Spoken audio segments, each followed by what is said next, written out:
वो लोग जो मलेशिया के अंदर 6 मंथ या उससे ज़्यादा का अरसा गुज़ार चुके हुए हैं और किसी और कंट्री के लिए वीज़ा अप्लाई कर रहे हैं, मिसाल के तौर पे जॉब सीकर वीज़ा या किसी और कंट्री के अंदर मौजूद हैं। मिसाल के तौर पे वो इंडिया में मौजूद है और आगे किसी कंट्री का जॉब सीकर वीज़ा या किसी कंट्री की रेज़िडेंसी अप्लाई करना चाह रहे हैं या पाकिस्तान में मौजूद है, किसी कंट्री का वीज़ा अप्लाई करना चाह रहे हैं, तो वो जॉब सीकर वीज़ा या जॉब से रिलेटेड या वर्किंग वीज़ा या किसी और यूरोपियन कंट्री का अंदर मौजूद है, ये कनाडा, अमेरिका कहीं भी मौजूद है, ऑस्ट्रेलिया वगैरह। तो वो पूछ लेते हैं कि अच्छा आप 6 मंथ से ज़्यादा रहे हो मलेशिया के अंदर, तो आप ऐसा करो कि मलेशिया से गुड कंडक्ट सर्टिफ़िकेट हमें प्रोवाइड करो। ये से आप पीसीसी भी कह लें, पुलिस रिपोर्ट भी कह लें, police clearance certificate, character clearance certificate कुछ भी कहा जा सकता है। ये सारी एक ही चीज़ होती है। इसके हवाले से 2025 है, ये मार्च में काफ़ी तब्दीलियाँ आई हैं। अब जो मैं आपको तब्दीलियाँ बताने लगा हूँ, पिछली जितनी वीडियोज़ या जितनी तब्दीलियाँ मैंने आपको बताई हैं, वो सारी हटा दें, वो सब कुछ तब्दील कर दिया हुआ है इन्होंने। गुड कंडक्ट सर्टिफ़िकेट के हवाले से काफ़ी चीज़ें तब्दील कर दी हैं। पहली चीज़ मैं आपको बता दूँ, पहले ये होता था गुड कंडक्ट सर्टिफ़िकेट अगर आपने अप्लाई करना है, तो आप किसी भी कंट्री के लिए हवाला दे सकते थे। मिसाल के तौर पे आप कहते हो मैं फ़िलिपाइन जा रहा हूँ, तो अब गुड कंडक्ट सर्टिफ़िकेट के ऊपर कोई मेंशन नहीं था होता कि ये गुड कंडक्ट सर्टिफ़िकेट सिर्फ़ फ़िलिपाइन के लिए, ऐसा कोई नहीं था होता। उसके ऊपर जस्ट ये इबारत लिखी होती थी कि इस बंदे का मलेशिया के अंदर कोई क्राइम नहीं है। या फिर इस तरह कर लें कि हमने इस बंदे का कोई क्राइम फाउंड नहीं किया। उसके आगे उसके बंदे का नाम, उस बंदे का पासपोर्ट नंबर, ये सिर्फ़ होता था। अब क्या हो गया, तब्दीली ये आ गई है कि अब जो बंदा अप्लाई करेगा अगर वो करता है फ़िलिपाइन के लिए, तो ऊपर सिर्फ़ फ़िलिपाइन लिखा रहेगा कि ये डॉक्यूमेंट जिस फ़िलिपाइन के लिए यूज़ होगा। इसमें नुकसान क्या है? नुकसान ये है कि अगर आपने वही डॉक्यूमेंट अगर आपने यूरोपियन कंट्री के लिए इस्तेमाल करना है, ये जॉब सीकर वीज़ा के लिए अप्लाई करना है, उसके लिए इस्तेमाल करना है, ये किसी ऐसी कंट्री के लिए इस्तेमाल करना है, जो कि फ़िलिपाइन नहीं है, तो आप इस्तेमाल नहीं कर सकते क्योंकि उसके ऊपर मेंशन है कि ये जस्ट इस कंट्री के लिए है। अब यहाँ पे 2-3 बंदों के ये मसले आए हैं, उन्होंने अगर फ़िलिपाइन के लिए अप्लाई किया, उन्होंने सोचा कि चलो यार फ़िलिपाइन के लिए जल्दी मिल जाता है, गुड कंडक्ट सर्टिफ़िकेट फ़िलिपाइन का नाम ले लेते हैं और उसके अलावा इसको यूरोप के लिए इस्तेमाल कर लेंगे। जब वो गुड कंडक्ट सर्टिफ़िकेट मौसूल हुआ, उसके ऊपर लिखा गया कि ये जी फ़िलिपाइन के लिए है। अब उसको आप कनाडा, अमेरिका, यूके वगैरह पुर्तगाल ये कहीं भी इस्तेमाल नहीं कर सकते। अब मैं आगे बढ़ने से पहले बाकी चीज़ें बताने से पहले ही मैं ये बता दूँ कि अब इसका सॉल्यूशन क्या है, हल क्या है? मिसाल के तौर पे अगर किसी बंदे ने अप्लाई कर दिया है, अगर तो उसकी एप्लीकेशन का स्टेटस है ना न्यू एप्लीकेशन या एप्लीकेशन बारू, इसका मतलब है कि एप्लीकेशन अभी प्रोसेस में नहीं गई। अगर आपकी एप्लीकेशन प्रोसेस में नहीं गई, आप मिनिस्ट्री ऑफ फॉरेन अफेयर जाओ, वहाँ पे बोलो कि जी ये मेरी एप्लीकेशन का ये नंबर है। एप्लीकेशन जब आप अप्लाई करते हो उसका एक नंबर आता है एसकेबी आगे 2025 आगे उसका नंबर लिखा होता है। आप स्क्रीनशॉट ले लो अपने स्टेटस का, एप्लीकेशन के स्टेटस का, उसे बोलो कि ये मेरी एप्लीकेशन का स्टेटस है, ये मेरी एप्लीकेशन है। आप इसे कैंसल कर दें, मैं फलाँ कंट्री के लिए अप्लाई करना चाह रहा हूँ। मैं उस मेरे अपने डॉक्यूमेंट आ रहे हैं।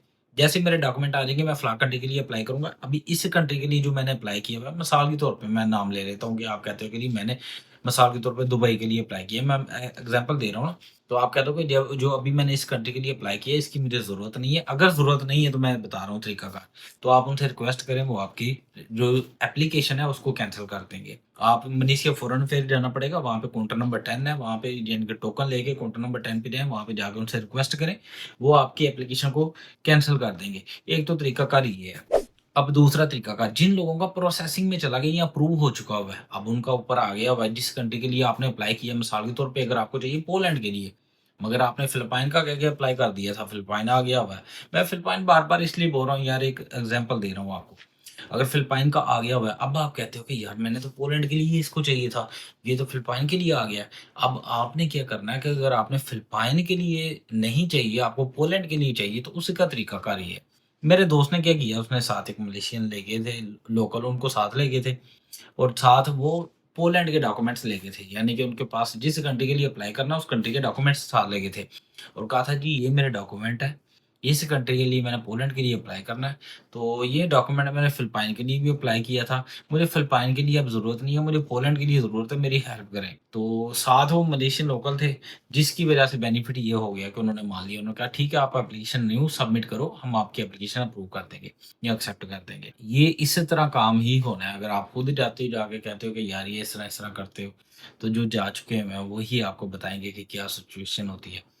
तो मैं कहूँगा कि आप किसी को साथ ले जाइएगा, चलो बेनिफिट हो जाएगा आपका। अब दूसरी चेंजिंग ये आई है कि पिछली वीडियो में मैंने बताया था कि गुड कंडक्ट सर्टिफिकेट को अब पहले की तरह आप कलेक्ट नहीं कर सकते। पहले क्या होता था, जब अप्रूव हो गया, कलेक्शन स्लिप डाउनलोड कर ली, मलेशिया फॉरेन अफेयर चले गए, वहाँ पे जाके आपने कलेक्शन स्लिप दिखाई, उन्होंने आपसे 20 रिंगट लिए, 20 रिंगट लेके आपको प्रिंट करके गुड कंडक्ट सर्टिफिकेट दे दिया करते थे अपने पेज पे। अब ऐसा नहीं है। अब ये है कि आपका जैसे गुड कंडक्ट सर्टिफिकेट अप्रूव होता है, ऑनलाइन ही 20 रिंगट आपने पे करना है। पे करके उसी वक़्त आपको वो गुड कंडक्ट सर्टिफ़िकेट डाउनलोड के लिए ऑप्शन दे देंगे, उसको डाउनलोड कर लेना है, प्रिंट निकाल के अपने पास रख लेना, उस प्रिंटेबल जो गुड कंडक्ट सर्टिफ़िकेट है उसको आप इस्तेमाल करो।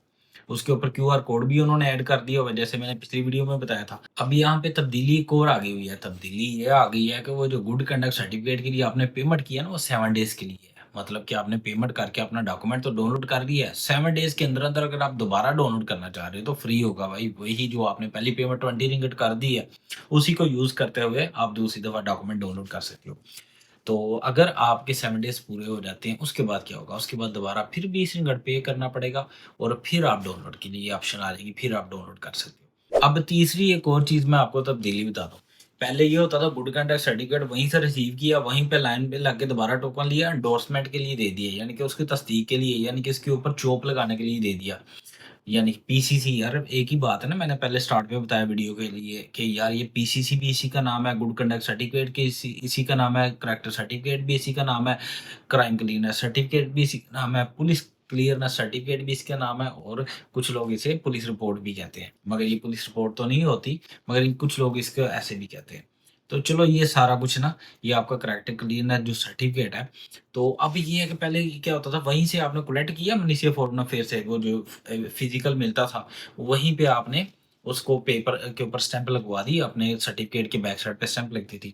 जैसे पिछली वीडियो में मैंने बताया कि अब ये सिस्टम खत्म हो गया। अब क्या है कि जो आपने प्रिंट निकाल लिया, अगर आपको ज़रूरत है स्टैंप, पहली बात आपको ज़रूरत नहीं है, उसकी वजह ये है कि उसके ऊपर अब क्यूआर कोड आता है। क्यूआर कोड से वो स्कैन किया जा सकता है। इस एप्लीकेशन, ये जो एप्लीकेशन नज़र आ रही है, इस एप्लीकेशन से आप उसको स्कैन कर लो गुड कंडक्ट सर्टिफिकेट को, आपको पता चल जाएगा कि हाँ भाई आपका गुड कंडक्ट सर्टिफिकेट ओरिजिनल है। तो पहली बात ये है कि अब वो इसकी ज़रूरत नहीं है एंडोर्समेंट की, यानी कि तस्दीक करने की। अगर फिर भी आप समझते हो कि नहीं यार मुझे जाना है, मुझे जाके इसको स्टैंप करवानी है, तो उसका तरीकाकार ये है, वही जो प्रिंट आपने निकाला हुआ है यानी कि डाउनलोड किया था, उसको प्रिंट आउट निकलवा लें किसी दुकान से, उस डॉक्यूमेंट को लेके जाके मिनिस्ट्री ऑफ फॉरेन अफेयर से आप स्टैंप करवा सकते हैं। 20 रिंगिट लगेंगे वो डॉक्यूमेंट के फ्रंट के पेज के ऊपर, यानी कि पहले बैक साइड पे डॉक्यूमेंट के बैक साइड पे स्टैंप लगती थी, अब उसी डॉक्यूमेंट के फ्रंट साइड पे स्टैंप लगेगी, वहाँ से स्टैंप लगवा के आप उसको इस्तेमाल कर सकते हैं। अब यहाँ पे एक और क्वेश्चन पैदा होता है कि अगर किसी ने गुड कंडक्ट सर्टिफिकेट ले लिया, किसी एक कंट्री के लिए ले लिया, अब उसे दोबारा फिर चाहिए गुड कंडक्ट सर्टिफिकेट, चाहे साल मुकम्मल नहीं भी हुआ, तो अगर दोबारा चाहिए उसका क्या तरीकाकार है? देखिए जी, अगर आपने एक गुड कंडक्ट सर्टिफिकेट ले लिया, मिसाल के तौर पे आपने पुर्तगाल के लिए ले लिया, अब आपको चाहिए यूरोपियन किसी और कंट्री के लिए, या आपको चाहिए ये गुड कंडक्ट सर्टिफिकेट यूके वगैरह, कनाडा, अमेरिका, किसी भी कंट्री के लिए, उसका तरीकाकार ये है, आप दोबारा एप्लीकेशन सबमिट करो, उसके अंदर आप में अपने डॉक्यूमेंट सबमिट करो, आपने कोई भी रिलेटेड डॉक्यूमेंट, सपोर्टिंग डॉक्यूमेंट में ख्याल रखिएगा, सपोर्टिंग डॉक्यूमेंट में आपका वर्क परमिट ये वाला मलेशिया का नहीं आता। बहुत सारे लोग क्या करते हैं, जब गुड कंडक्ट सर्टिफिकेट अप्लाई करते हैं तो सपोर्टिंग डॉक्यूमेंट में वो अपना मलेशिया का वर्क परमिट अपलोड कर देते हैं।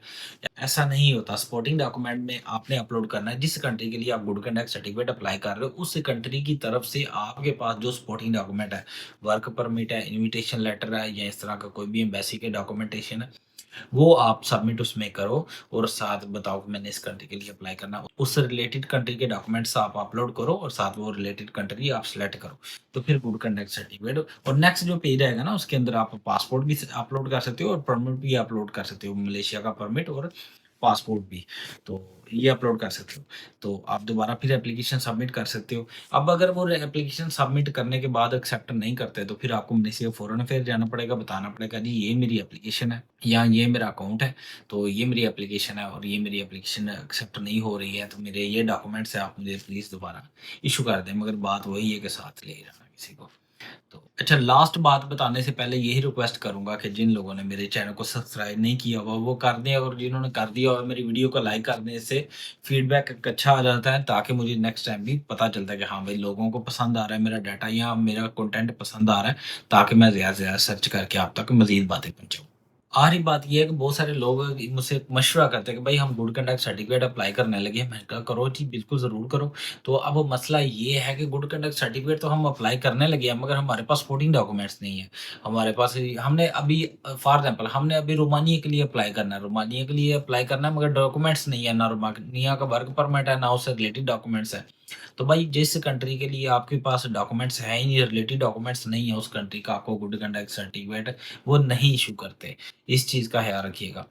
बाकी मैं 2 और वीडियो बनाने लगा हूँ। एक वीडियो में तो पहले ये मैंने बताना है ना कि गुड कंडक्ट सर्टिफिकेट की आपने पेमेंट किस तरह करनी है, ऑनलाइन पेमेंट किस तरह करनी है, डाउनलोड किस तरह करना है, तरीकाकार क्या है। एक तो ये वीडियो बनानी है मैंने।